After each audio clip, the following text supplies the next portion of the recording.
Hello everyone, this is Shaili Gulati. Welcome you all to my YouTube channel great door. कैसे हैं आप सभी लोग? बढ़िया हैं, फर्स्ट क्लास हैं, फिट एंड फाइन हैं। उम्मीद तो यही करूँगी बढ़िया हो गई, फर्स्ट क्लास हो गई और आज की क्लास के लिए तैयार भी हो गई हो तो जल्दी से कमेंट बॉक्स में बता दो। अच्छा, प्रीवियस क्लासेस किस किस ने नहीं देखी हैं? काफ़ी सारे हैं जो आलस कर रहे हैं, स्किप कर रहे हैं क्लासेस को। तो प्लीज़ कोई क्लास स्किप मत करो, सब क्लासेस अपने आप में इम्पॉर्टेंट हैं, तो प्लीज़ सारी क्लासेस अटेंड करिए। किसी एग्जाम्पल, थ्योरी या किसी भी टॉपिक में कोई डाउट हो, कन्फ्यूज़न हो, कोई भी माइंड में क्वेश्चंस आ रहे हो तो उसी टाइम आप कमेंट बॉक्स में पूछ सकते हैं।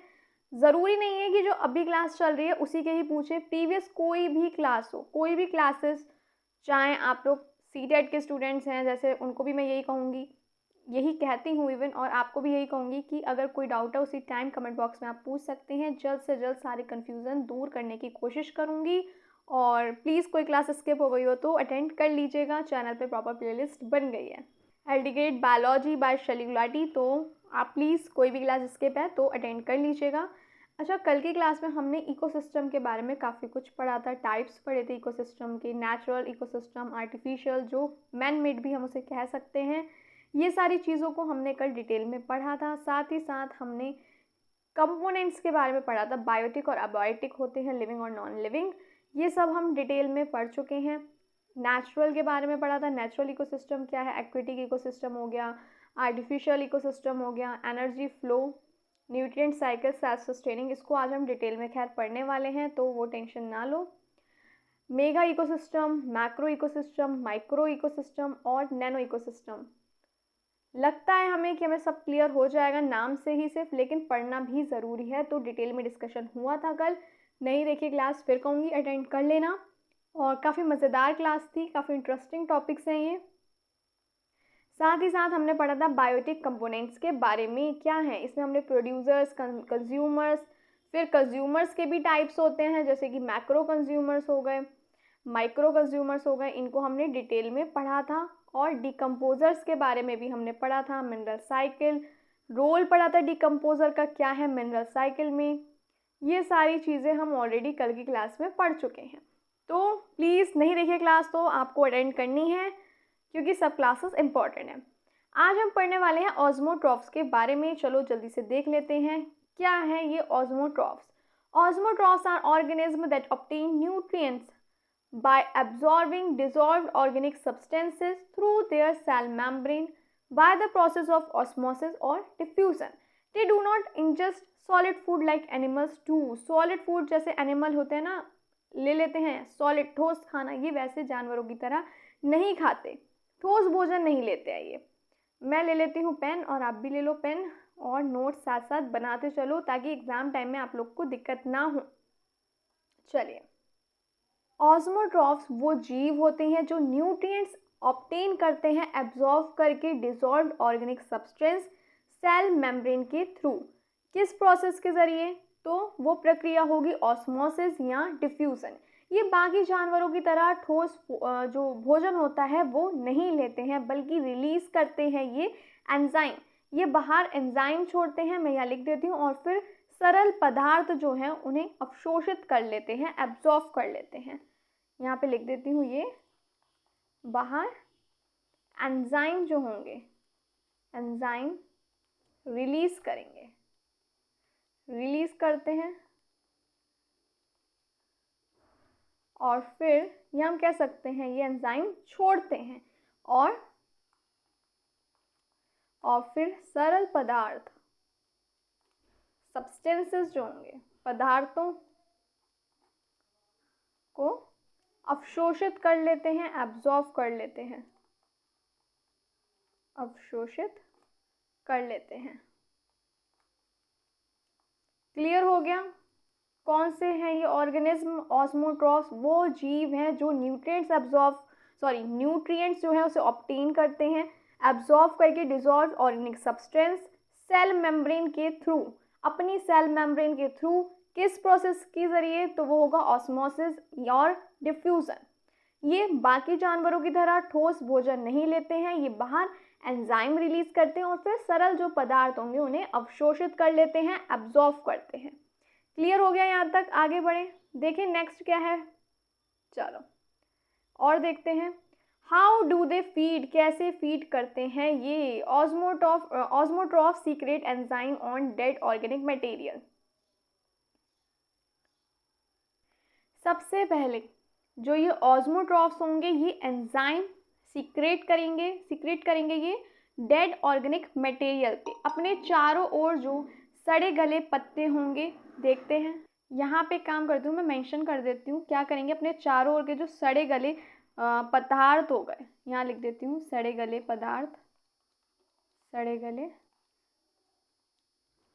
पदार्थों पर पाचन एंजाइम छोड़ते हैं, पाचन एंजाइम रिलीज करते हैं, हम कह सकते हैं रिलीज करते हैं या छोड़ते हैं भी कह सकते हैं। ऑस्मोट्रॉफ्स जो होंगे सीक्रेट करेंगे एंजाइम डेड ऑर्गेनिक मटेरियल पे, यानी अपने चारों ओर जो सड़े गले पदार्थ होंगे उन पर पाचन एंजाइम रिलीज करते हैं। ये एंजाइम क्या करेंगे, कॉम्प्लेक्स मैटर जो होगा उसको तोड़ेंगे, ब्रेक डाउन करेंगे आउटसाइड द बॉडी। कह सकते हैं कॉम्प्लेक्स मैटर को सिंपल जो मैटर होगा उसमें ट्रांसलेट कर देंगे, तोड़ के सिंपल जो पदार्थ होंगे उसमें तोड़ देते हैं। ये यहाँ पे लिख देती हूँ मैं, एक मिनट, यहाँ पे मेंशन कर देती हूँ। जो कॉम्प्लेक्स मैटर होगा, कॉम्प्लेक्स मैटर जो है इसको किस में करेंगे, सरल घुलित पदार्थों में तोड़ते हैं। क्लियर यहाँ तक या नहीं? Then the simpler nutrients are absorbed into the body. उसके बाद जो सिंपलर न्यूट्रिएंट्स होंगे, जब कॉम्प्लेक्स मैटर को उसने क्या किया, सरल घुलित पदार्थों में तोड़ दिया, सिंपल न्यूट्रिएंट्स जो होंगे उसके बाद वो एब्जॉर्ब कर लेंगे ये अपने बॉडी में। फिर से देखते हैं, ऑस्मोट्रॉफ जो होंगे एंजाइम सीक्रेट करेंगे डेड ऑर्गेनिक मटेरियल पे। हम कह सकते हैं अपने चारों ओर जो सड़े गले पदार्थ हैं उन पर पाचन एंजाइम रिलीज करेंगे। कॉम्प्लेक्स मैटर जो होगा उसको ब्रेक डाउन करते हैं, तोड़ते हैं आउटसाइड द बॉडी। कॉम्प्लेक्स को किस में कर देंगे, सिंपल में तोड़ देंगे। कॉम्प्लेक्स तोड़ के क्या हो जाएगा, वो सिंपल न्यूट्रिएंट्स हो जाएंगे। जो ये सिंपलर न्यूट्रिएंट्स होंगे ये इनकी बॉडी द्वारा ये एब्जॉर्ब कर लेंगे अपनी बॉडी में। ऑस्मोट्रॉफ सिंपली है एब्जॉर्ब करते हैं डिसॉल्व फूड, और जो फेगोट्रॉफ्स होंगे वो इंजेस्ट करेंगे सॉलिड फूड, यानी ये जो फेगोट्रॉफ्स होते हैं ये सॉलिड ठोस भोजन खाते हैं जैसे कि जानवर।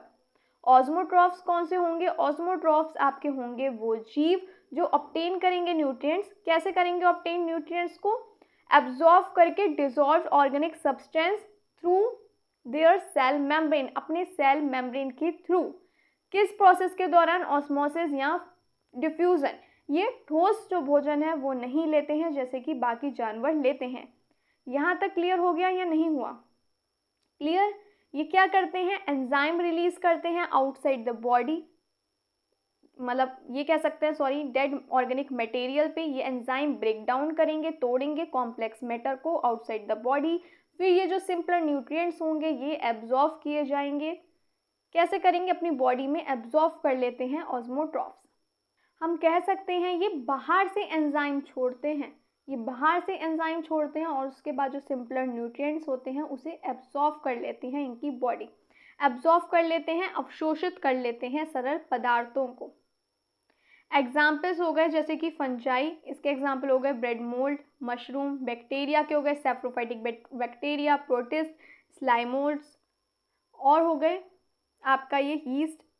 इसमें आ जाएगा, इसमें मैंने आई थिंक लिखने में मिस्टेक कर दी, रुक जाओ मैं सही कर दूँ। ये आपका होगा स्लाइम मोल्ड, रुक जाओ, मोल्ड लिख दिया बाय मिस्टेक, टाइपिंग मिस्टेक हो गई मुझसे, कोई बात नहीं, माफ़ी दे दीजिए, हमें माफ़ करिए। स्लाइम मोल्ड हो गया ये। तो सबसे पहले हो गया फंजाई, इसका एग्जाम्पल हो गया आपका ब्रेड मोल्ड्स, और हो गया आपका मशरूम यानी ब्रेड पर फफूंद और मशरूम। बैक्टीरिया का एग्जाम्पल हो गया सेप्रोफाइटिक बैक्टीरिया, प्रोटिस्ट का हो गया आपका स्लाइम मोल्ड। फिर ईस्ट का हो गया ferment sugar bye absorbing it, और सम पैरासाइट्स हो जाएंगे जैसे कि टेपवर्म जो एब्जॉर्ब करते हैं न्यूट्रिएंट्स फ्रॉम होस्ट इंटेस्टाइन। चलिए यहाँ तक हो गया, आगे बढ़ूँ या नहीं? आँत से पोषण सोखता है ये जो टेप फॉर्म है, एब्जॉर्ब करता है न्यूट्रिएंट फ्रॉम होस्ट इंटेस्टाइन। चलो नेक्स्ट देखते हैं, in ecosystem most decomposers are osmotroph. Ecosystem में ज़्यादातर जो डिकम्पोजर्स हैं वो ऑस्मोट्रॉफ हैं। They break down dead organic material, जो तोड़ते हैं डेड ऑर्गेनिक मटेरियल को, हेल्प करते हैं मिनरल साइक्लिंग में और मेंटेन रखते हैं सॉइल फर्टिलिटी। याद रखिएगा, क्वेश्चन आ सकता है, ये सारे पॉइंट्स याद रखिएगा। चलिए नेक्स्ट देखते हैं और क्या क्या है। फंक्शनल एस्पेक्ट्स क्या होंगे इकोसिस्टम के, इसको हम हिंदी में क्या बोलते हैं, चलो देख लेते हैं। इसको हिंदी में क्या देखते हैं, नोट कर लो। हिंदी वाले स्टूडेंट्स भी होंगे, मुझे पता नहीं है ना कौन इंग्लिश मीडियम से है कौन हिंदी से है, तो सबका ध्यान रखना पड़ता है। पारिस्थितिकी, रुक जाओ, पारिस्थितिकी तंत्र, एक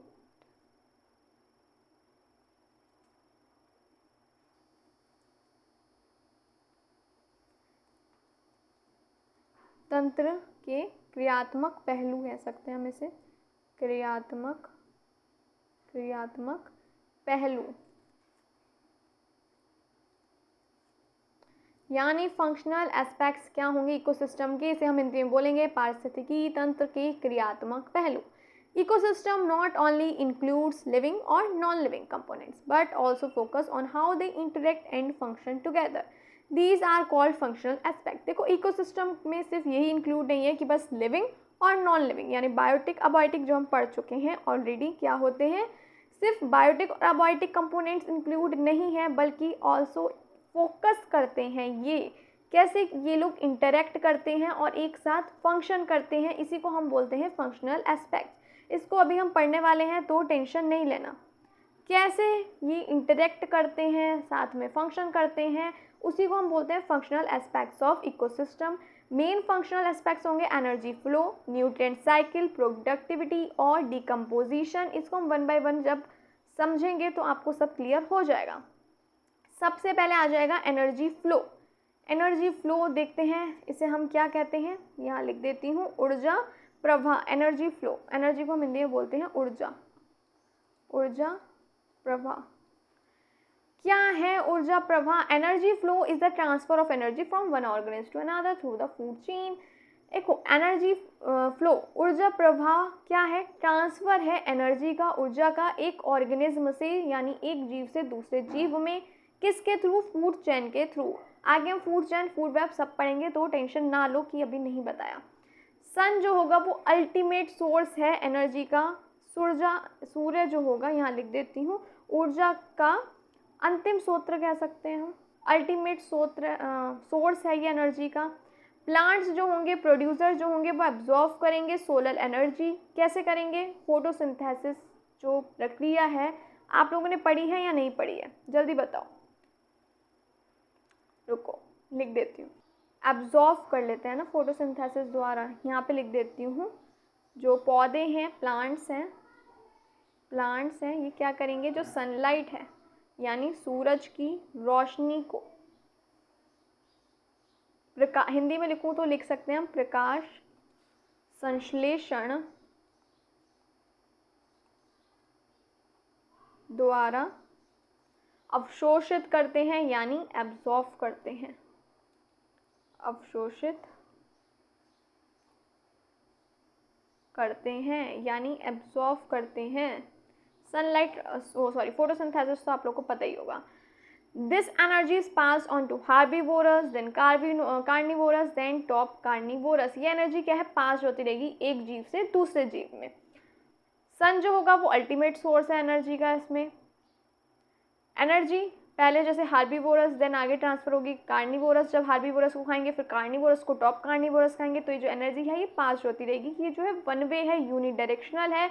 एनर्जी फ्लो क्या है, यूनिडायरेक्शनल है, इसको याद रखना, क्वेश्चन आ सकता है। हर एक ट्रॉफिक लेवल पे क्या होगा, सिर्फ 10% ही एनर्जी जो है वो नेक्स्ट लेवल पे ट्रांसफ़र होगी। एक लॉ भी है 10% लॉ बाय लिंडमैन, उसे हम अभी पढ़ते हैं, जैसे कि सन से कहाँ मिल रही है, ग्रास को, ग्रास से ग्रास होपर को, देन फ्रॉग को, देन स्नेक को, देन हॉक को। हर एक स्टेप पे जो एनर्जी होगी वो हर एक स्टेप पे कम होती जाएगी, रिड्यूस होती जाएगी, इस बात का आप ध्यान रखना। चलो एनर्जी फ्लो देख लेते हैं जल्दी से। देखो उससे पहले हम देख लेते हैं 10% लॉ क्या है। 10% लॉ जो है ये दिया था रेमंड लिंडमैन ने। कब दिया था? लिंडमैन ने दिया था 1942 में। चलो देख लेते हैं ये भी जल्दी से। इससे रिलेटेड क्वेश्चन देखो आ सकता है तो सब कुछ ही इंपॉर्टेंट, हमें सब कुछ ही पढ़ना है, लेकिन स्टिल नोट साथ साथ आप बनाते चलिए। तो 10% लॉ दिया था लिंडमैन ने। It states that only about 10% of the energy entering one trophic level is transferred to the next trophic level। क्या होगा? देखो एक जीव, जैसे अभी हमने बात करी थी, प्रोड्यूसर्स हो गए है ना, यहाँ पे देखते हैं, रुको। जैसे कि सन से आई, ग्रास को जितनी मिली होगी, ग्रास से ग्रास ओवर में गई, 10% क्या होगा? रिड्यूस होती जाएगी, उससे 10% आगे जाएगी, देन उसकी 10% आगे जाएगी, फिर आगे, मतलब हर स्टेप पे एनर्जी रिड्यूस ही होती जाएगी। अभी आप लोग एक टेबल के थ्रू भी समझ जाएंगे, रुक जाओ मैं समझाती हूँ। मैं टेबल भी मैंने एक बनाया है इसमें। देखो जैसे कि 10% एनर्जी गई, जैसे 1000 है तो 1000 का 10% गया ऑर्गेनिज्म में, फिर उसका 10% आगे जीव में जाएगा, उसका 10% आगे जीव में जाएगा, तो क्या होगा? 10% जाएगा।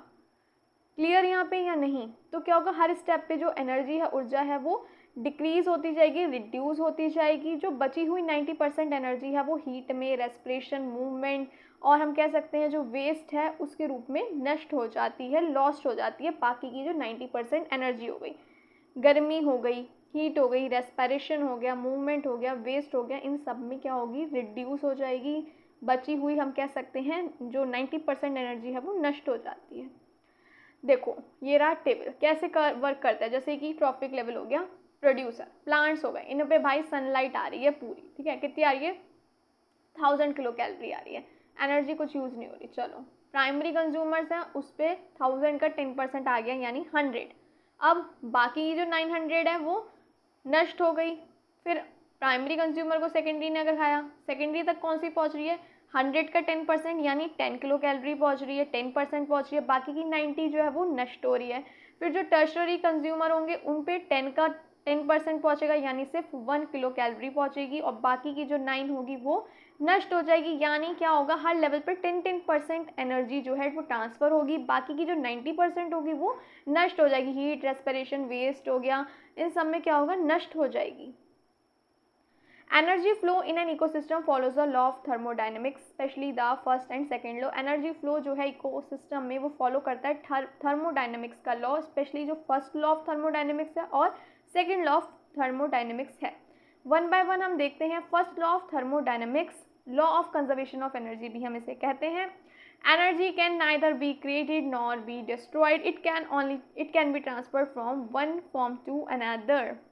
यानी एनर्जी को ना ही क्रिएट किया जा सकता है, ना ही बनाया जा सकता है, ना ही नष्ट किया जाता है। Energy can neither be created nor be destroyed, सिर्फ एक फॉर्म से दूसरी फॉर्म में इसको बदला जा सकता है। जैसे कि इकोसिस्टम, सोलर एनर्जी जो है, सूर्य ऊर्जा जो है, उसे कन्वर्ट किया जाता है। कौन करते हैं? प्लांट्स करते हैं। किसमें? केमिकल एनर्जी में, फोटोसिंथेसिस प्रक्रिया के दौरान। फोटोसिंथेसिस प्रक्रिया के दौरान जो पौधे हैं वो सूर्य ऊर्जा को, सनलाइट को कन्वर्ट कर देते हैं केमिकल एनर्जी यानी ग्लूकोज में। ये जो एनर्जी है फिर क्या होगी? ट्रांसफ़र होती जाएगी, जैसे हार्बीवोरस से कार्निवोरस, फिर कार्निवोरस को जो खाएंगे फिर उन्हें जो खाएंगे, देन आगे आगे आगे ये जो एनर्जी है ये ट्रांसफ़र होती जाएगी। Eight every level energy changes from form but total energy remains constant. जितनी एनर्जी है वो तो कांस्टेंट ही रहेगी, लेकिन जो एनर्जी की फॉर्म है वो चेंज हो जाएगी। जैसे कि केमिकल से मैकेनिकल, या हम कह सकते हैं हीट में चेंज हो गई फॉर्म। जैसे कि सनलाइट है, देन सनलाइट से क्या? ग्लूकोज इन प्लांट, देन क्या होगा? Muscle energy in animals, then heat. तो क्या हुआ? एनर्जी जो है वो एक से दूसरे में ट्रांसफ़र होती रही और एनर्जी का जो फॉर्म है वो चेंज होता रहा। यहाँ तक क्लियर हुआ या नहीं हुआ? जैसे कि अभी हम ऑलरेडी भी पढ़ चुके हैं, at every level energy changes form. हर एक लेवल पे जो एनर्जी जो है उसकी जो फॉर्म है वो बदलेगी, चेंज होगी। जैसे केमिकल टू मैकेनिकल, अभी हमने देख लिया सनलाइट है, देन ग्लूकोज इन प्लांट हो गई, देन आगे ट्रांसफ़र हुई muscle energy in animals, then आगे हीट। तो क्या होगा? टोटल एनर्जी तो कांस्टेंट रहेगी, लेकिन जो एनर्जी चेंज जो होगी वो होती रहेगी, उसकी जो फॉर्म्स हैं वो चेंज होती रहेंगी हर एक लेवल पे, हर एक स्तर पे। फिर आ जाता है सेकंड लॉ ऑफ थर्मोडायनेमिक्स, जिसे हम लॉ ऑफ एंट्रोपी भी कहते हैं। Every time energy is transferred some of it is lost as unusual energy usually as heat. No energy transformation is 100% efficient. हर समय जब भी एनर्जी ट्रांसफर्ड होगी तो कुछ जो अनयूजुअल एनर्जी जो होगी वो लॉस्ट होगी, यूजुअली एज हीट। यहाँ पे मैं लिख देती हूँ और आप भी पेन ले लो। हम लिख सकते हैं जो अनुपयुक्त है। जब ऊर्जा का एनर्जी का रूप बदलता है तो कुछ अनयूजुअल, जिसे हम कह सकते हैं अप्रयुक्त एक मिनट, ऊर्जा एनर्जी जो होगी ऊर्जा के रूप में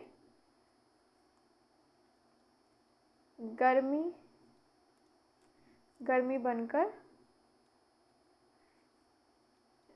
नष्ट हो जाती है।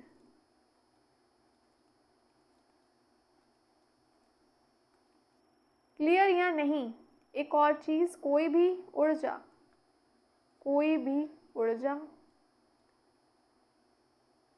परिवर्तन 100% प्रभावी नहीं होता। यहाँ लिख देती हूँ, प्रभावी नहीं होता। क्लियर या नहीं?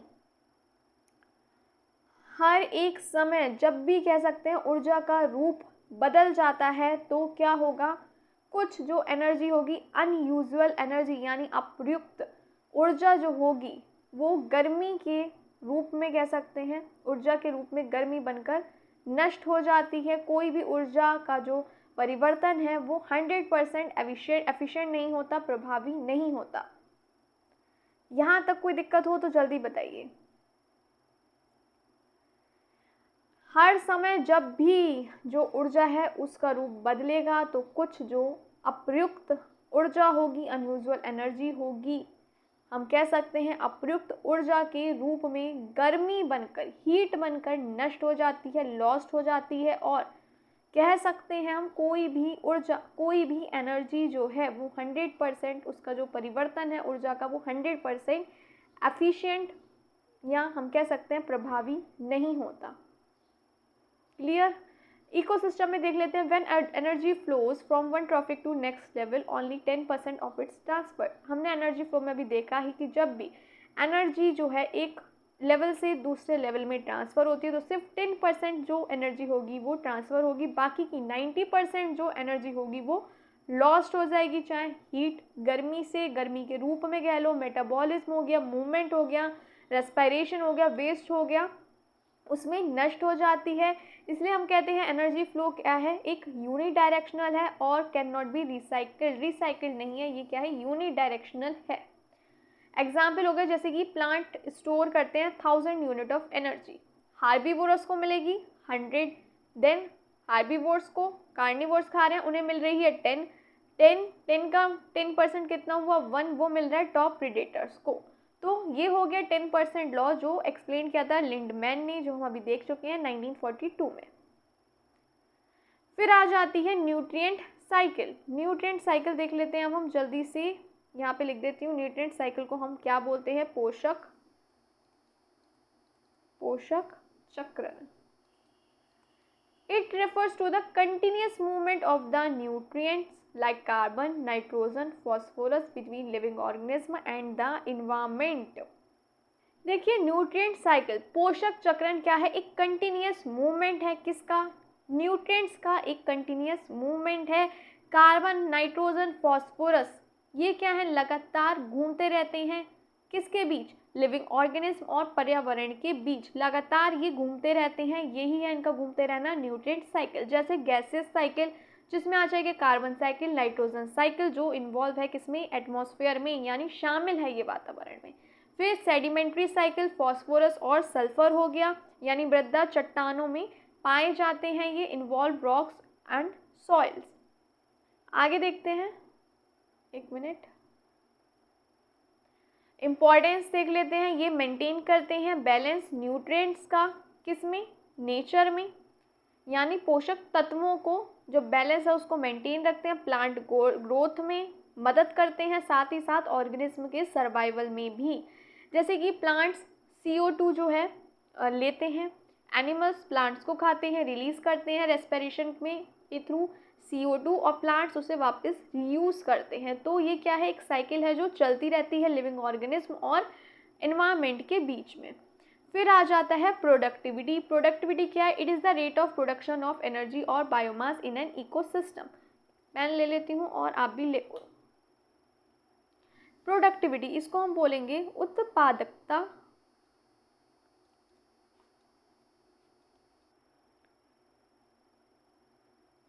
प्रोडक्टिविटी उत्पादकता ये क्या है? रेट है प्रोडक्शन ऑफ एनर्जी का और बायोमास का इकोसिस्टम में। हम कह सकते हैं पारिस्थितिकी तंत्र में ऊर्जा और बायोमास के बनने की दर को हम उत्पादकता यानी प्रोडक्टिविटी कहते हैं। 3 टाइप्स की होगी प्रोडक्टिविटी। पहले होगी GPP यानी ग्रॉस प्राइमरी प्रोडक्टिविटी, फिर आ जाएगी नेट प्राइमरी प्रोडक्टिविटी, फिर आ जाएगी सेकेंडरी प्रोडक्टिविटी। देख लेते हैं। सबसे पहले आ जाता है हमारा ग्रॉस प्राइमरी प्रोडक्टिविटी। ये क्या है? टोटल एनर्जी है जो कैप्चर्ड की जाती है प्रोड्यूसर्स द्वारा, पौधों द्वारा कह सकते हैं हम, कैप्चर की जाती है ये। उसके बाद आ जाती है नेट प्राइमरी प्रोडक्टिविटी, जो प्लांट रेस्पिरेशन के बाद जो ऊर्जा बचती है वो होती है net primary productivity. Secondary productivity क्या होगी? एनर्जी एक्यूमुलेटेड इन कंज्यूमर्स, यानी यहाँ पे लिख देती हूँ जानवरों में हम कह सकते हैं जो कंज्यूमर्स हैं, कंज्यूमर्स में जमा हुई ऊर्जा या एनर्जी, जमा हुई ऊर्जा, या हम कह सकते हैं इसको एनर्जी। यहाँ तक क्लियर हो गया या नहीं? फिर से समझते हैं। 3 टाइप्स की है। पहले आ जाती है gross primary productivity, total energy जो प्रोड्यूसर्स द्वारा कैप्चर्ड की जाती है। दूसरी आ जाती है नेट प्राइमरी प्रोडक्टिविटी, जो प्लांट रेस्पिरेशन के बाद जो बची हुई ऊर्जा है, एनर्जी है, वो हो जाती है नेट प्राइमरी प्रोडक्टिविटी। उसके बाद हम कह सकते हैं कंज्यूमर में जमा हुई ऊर्जा, वो हो जाती है आपकी सेकेंडरी प्रोडक्टिविटी। इंपॉर्टेंस देख लेते हैं। Show how productive an ecosystem is, high NPP is equal to healthy green ecosystem. ये हमें ये दर्शाता है कि कोई इकोसिस्टम कितना हरा भरा है, कितना सक्रिय है।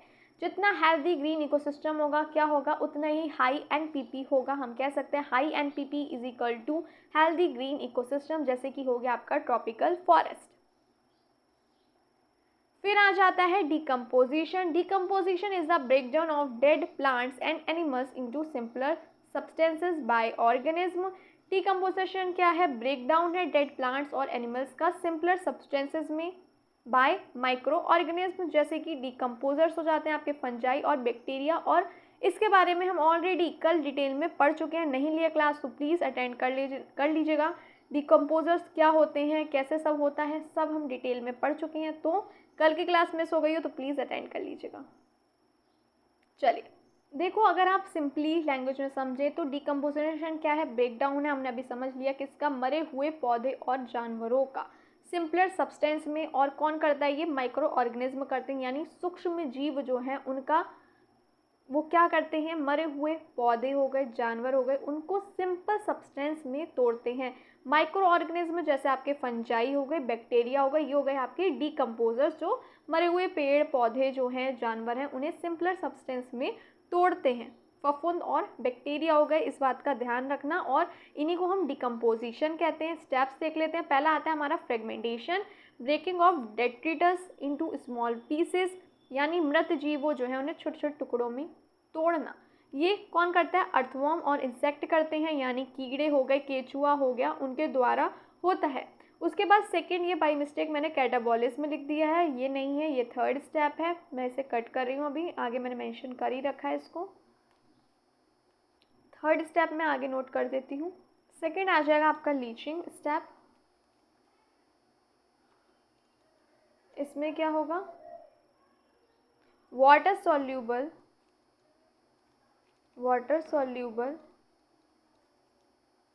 nutrients go into soil। Note कर लीजिए इसको, फिर हम समझते हैं। जल्दी से नोट कर लीजिए, फिर जल्दी से हम इसे समझते हैं और आगे बढ़ते हैं। देखो लीचिंग यानी वाटर सॉल्युबल जो न्यूट्रिएंट्स होंगे, तत्व होंगे, पोषक तत्व होगा, उनका सॉइल में जाना, हम कह सकते हैं जल में घुलनशील पोषक तत्वों का मृदा में जाना, सॉइल में जाना। क्लियर। नेक्स्ट देखते हैं, थर्ड है कैटाबॉलिज्म। माइक्रोब्स जो होंगे वो कॉम्प्लेक्स मॉलिक्यूल्स को तोड़ेंगे सिंपल में। फिर आ जाएगा हमारा ह्यूमिफिकेशन, फॉर्मेशन ऑफ ह्यूमस। अब क्या होगा, ह्यूमस का फॉर्मेशन होगा। ये क्या होगा, डार्क रिच ऑर्गेनिक मटेरियल है, ह्यूमस का निर्माण होगा, गहरे रंग का पोषक तत्व है ये। फिर हम कहेंगे फिफ्थ स्टेप हो गया हमारा मिनरलाइजेशन। इसमें क्या होगा, कन्वर्जन होगा ऑर्गेनिक मैटर का इनऑर्गेनिक न्यूट्रिएंट्स में। क्लियर क्लियर क्लियर या नहीं, यहाँ तक कोई दिक्कत आ रही हो तो मुझे जल्दी से बता दो। ऑर्गेनिक मैटर का इनऑर्गेनिक न्यूट्रिएंट्स में कन्वर्जन होगा, यानी बदलेंगे, बदलना ऑर्गेनिक मैटर का इनऑर्गेनिक न्यूट्रिएंट्स में। फिर आ जाएगी इसकी इंपॉर्टेंस, रिसाइकिल करेंगे nutrients back into the soil. जो न्यूट्रिएंट्स होंगे वापस सॉइल में जाएंगे और सॉइल फर्टिलिटी को ये मेंटेन करते हैं, मेंटेन रखते हैं। क्लियर हो गया या नहीं हुआ। रिसाइकिल होते हैं न्यूट्रिएंट्स, जो पोषक तत्व हैं वापस सॉइल में जाते हैं और सॉइल फर्टिलिटी जिसे हम कहते हैं मृदा की उर्वरता को बनाए रखता है, मेंटेन रखता है। चलिए आज की क्लास यहीं समाप्त होती है। कल मिलते हैं, फूड वेब और फूड चेन के बारे में डिटेल में पढ़ेंगे। और कोई क्लास मिस हो गई हो तो प्लीज़ आप देख लीजिएगा। मिलती हूँ नेक्स्ट क्लास में, तब तक के लिए bye bye, take care of yourself and your family. Thank you for watching.